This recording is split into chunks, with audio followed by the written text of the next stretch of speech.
Hello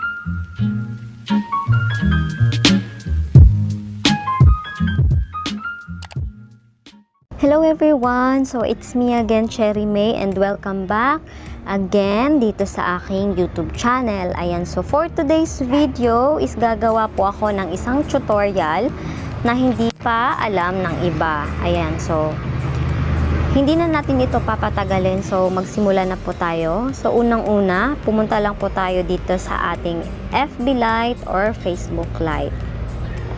Ayan, so ayan po yung ating timeline. So dito sa taas wala pang nakalagay na you lock your profile, kasi kapag nalock nyo na siya, meron talaga kayong makikita na you lock your profile dito.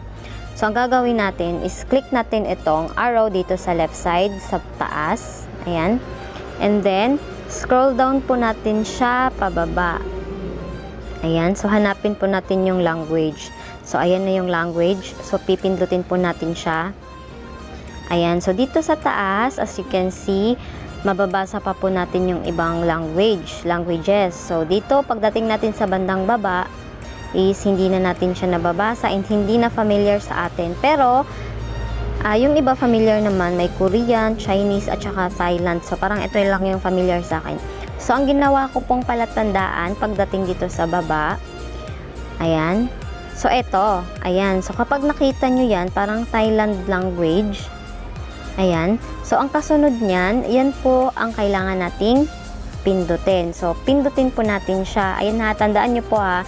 Ang kasunod nito ay ito. So, ito yung pipindutin natin. Ayan na siya. So, nag-iba na po yung language niya. Hindi na natin mababasa. Pero, sobrang dali lang naman. So, ang next po na gagawin is click po ulit natin yung 3 bars sa my right side. Ito. And then, didiretso na siya agad dito sa my settings. Ayan. So, malalaman naman po natin agad na ito yung settings kasi, di ba ito yung tinatandaan natin. Ayan. So, click natin siya. Wait lang, napindot ko. Balik tayo. Ayan. So, click natin yung settings. So, andito na tayo. So, hindi talaga natin siya mababasa, no? Pero, ayan. So, malalaman naman talaga natin kung saan tayo papunta.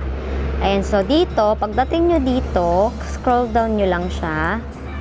Scroll down. Scroll down. Scroll down.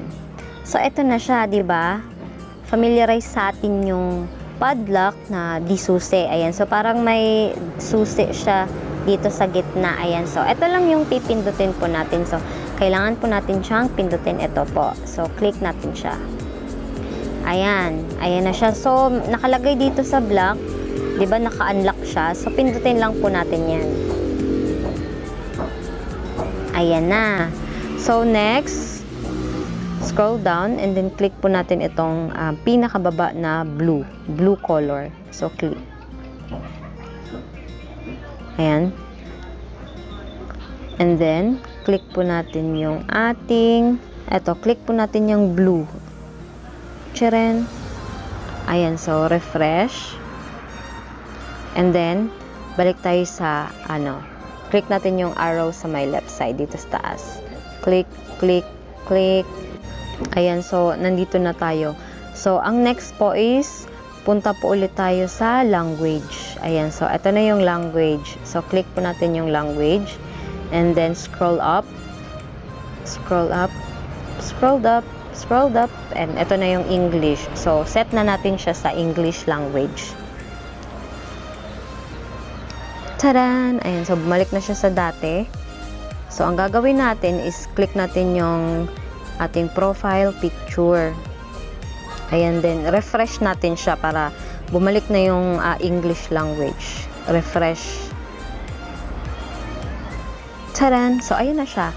You lock your profile. Ayan. So, kapag gusto nyo naman po siyang i-unlock, ganun lang din po yung gagawin nyo. Same steps lang po. Tapos, ma-unlock na yung profile nyo. Ayan. So, sana po may natutunan kayo, and kung nagustuhan nyo po ang ating tutorial today, please po like and comment po sa baba. Ayan. So, thank you so much po sa panunood, and God bless. Thank you! And it goes a little something like